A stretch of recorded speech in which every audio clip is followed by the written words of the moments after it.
Kita ketemu setiap hari apa? Kamis. Ya, setiap hari Kamis. Ya, seperti biasa, sebelum memulai pelajaran kali ini kita harus berdoa terlebih dahulu agar nanti ilmu yang kita dapatkan bisa bermanfaat. Sudah siap berdoa?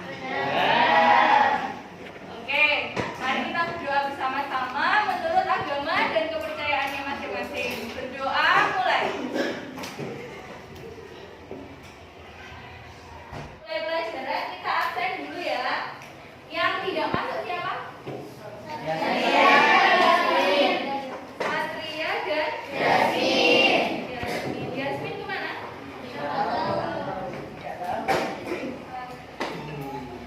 Gak ada suratnya ya? Satria sakit. Oke, bab 1 kemarin kita sudah membahas tentang flora, fauna, dan olahraga.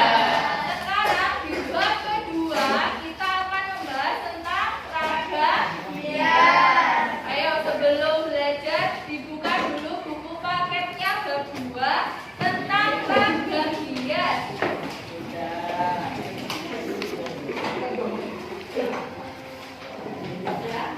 Nah, hari ini adalah hari Kamis anak-anak. Kita ke sekolah menggunakan baju apa? Batik ya. Nah, ragam hias itu salah satunya adalah yang kita pakai saat ini, yaitu batik. Yang akan kita pelajari nanti adalah batik. Apakah ragam hias itu batik saja? Tidak. Ada hiasan dinding, ukiran, dan lain-lain yang kita biasa temukan di pinggir jalan, itu juga termasuk ragam hias. Tapi yang paling dekat dan paling melekat dengan kita yaitu batik. Nah, sebelum memulai pelajarannya, kita lihat dulu di sini tujuan pembelajaran kita di bab 2 ragam hias. Yang pertama, siswa dapat menjelaskan keragaman ragam hias di Indonesia. Jadi ragam hias di Indonesia itu ada beragam. Kenapa kira-kira ragam hias di Indonesia kok beragam?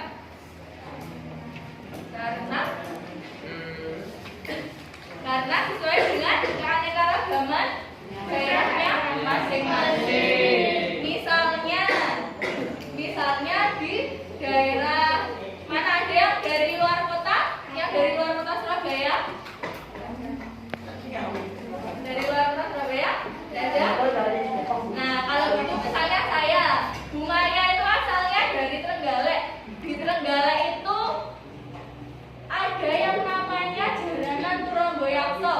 Jadi batik khas Trenggalek itu ada gambarnya Jaranan Tromboyakso. Kenapa? Kira-kira kok batiknya diberi gambar jaranan? Iya, karena keanekaragaman budaya daerah Trenggalek itu terkenal dengan Jaranan Tromboyakso. Jadi apabila ada wisatawan yang datang ke Trenggalek, dia akan tahu, oh daerah Trenggalek itu berarti terkenal dengan Jaranan Tromboyakso. Oke, yang kedua, dapat mengidentifikasi keunikan ragam hias di Indonesia. Kira-kira di Indonesia itu ragam hiasnya unik-unik apa tidak? Iya. Kenapa kok unik-unik? Karena digayakan lagi, dikembangkan lagi bentuknya sesuai dengan kreativitas senimannya masing-masing. Eksplorasi ragam hias flora, fauna, dan geometris dalam bentuk gambar. Nah, seperti tadi ada jaranan. Kalau jaranan itu termasuk apa?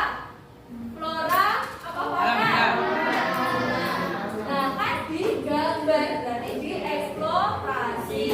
Kemudian mengkompilasikan hasil karya ragam hias secara lisan atau tulisan. Terdapat macam-macam apa? Flora, fauna.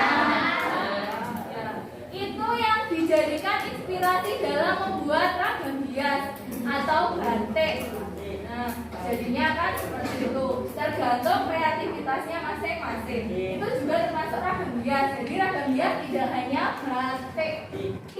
Atau jenisnya ada 4. Yang pertama ada flora, fauna, geometris, dan grafis. Flora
Ya.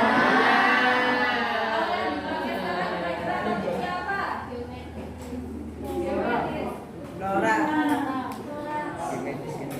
Nah, yang kedua adalah kegiatan fauna. Fauna tadi berarti motifnya berasal dari hewan. Contoh binatang yang sering digunakan objek untuk menggambar ragam hias apa? Kupu bisa, bisa, buaya bisa, cicak juga bisa, kuda juga bisa. Seperti ini bisa dilihat ini adalah gambar apa? Nah, kalau ini adalah geometris, jadi dia bukan dari bunga, bukan dari hewan, tapi hanya bentuk garis yang digabungkan. Garisnya bisa lurus, zigzag, lengkung, lingkaran, dan lain sebagainya. Yang digabungkan menjadi satu dan diulang-ulang. Itu namanya geometris. Yang terakhir adalah figuratif atau manusia. Manusia itu sebenarnya kan bentuknya tidak seperti itu ya, tapi dieksplorasikan lagi, digayakan lagi, tergantung yang melukis. Kalau dia maunya seperti ini, ya dibuat seperti ini. Jadi ini adalah salah satu bentuk figuratif. Tidak harus wujud manusia asli, tetapi bisa dikembangkan lagi sesuai imajinasinya masing-masing. Ya. Nah, ini sekarang polanya. Dari ciri-ciri ragam hias itu adalah diulang-ulang. Apa pasti ragam hias itu diulang-ulang? Pasti. Nah, seperti itu pasti mengalami pengulangan bentuk. Kalau tidak diulang-ulang berarti bukan batik namanya. Tapi tergantung pengulangannya itu beraturan atau tidak beraturan. Coba dilihat bajumu itu kira-kira beraturan apa tidak beraturan? Beraturan semua. Batiknya yang dipakai hari ini bentuknya beraturan semua. Polanya enggak, ada yang tidak. Kalau batiknya Bu Maya ini berarti beraturan atau tidak? Beraturan. Nah, ini adalah yang akan kita praktekkan hari ini, yaitu teknik atau caranya menggambar ragam hias. Bisa dilihat. Nah, sebelumnya diberi garis tepi dulu, kemudian apa? Membuat sketsa. Buat sketsa, kemudian setelah jadi ditebali. Setelah ditebali kemudian bisa diberi warna atau diberi latar belakang. Nah, ini yang akan kita praktekkan nanti. Jadi setelah ini kita membuka buku gambarnya sesuai dengan kesepakatan kemarin. Kita hari ini harus membawa apa? Buku gambar dan contoh motif batiknya. Oke, ada pertanyaan apa tidak? Sudah paham tentang batik? Oke, kalau sudah paham, coba sekarang kita buka buku gambarnya masing-masing.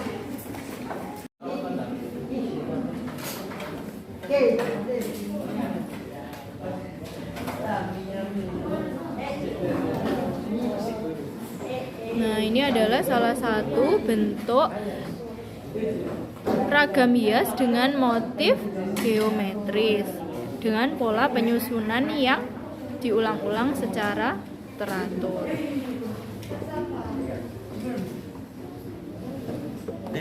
Nah, ini adalah salah satu bentuk ragam hias geometris yang sudah diwarnai sesuai dengan kreativitasnya masing-masing.